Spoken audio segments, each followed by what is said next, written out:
Hey everybody, what is going on? I hope you guys are all doing well, and welcome to another tutorial video. In this video, I'm going to be explaining to you guys how you can integrate Jotform into Wix. So let's get right into it. As you can see, currently I am on the Jotform site.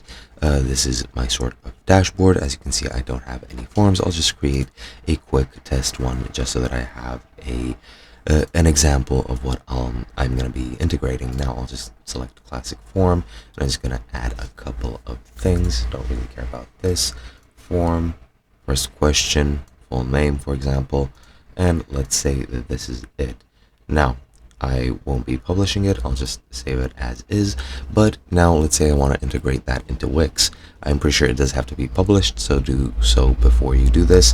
But what we're gonna do is we're gonna go into integrations, then we're gonna click see more, and we're gonna get to this page where we're just gonna enter Wix just like so, and it's going to pop up this, and you just want to click that and click embed your form.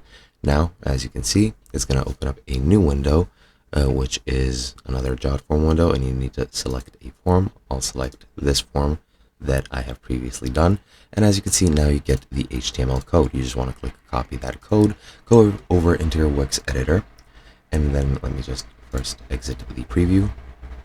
And once you're here, you just want to add a new element.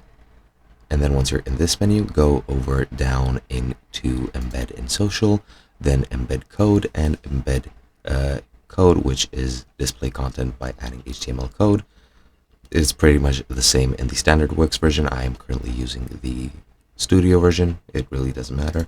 Then you need to click on enter code and then paste the HTML code that you just copied. Click update.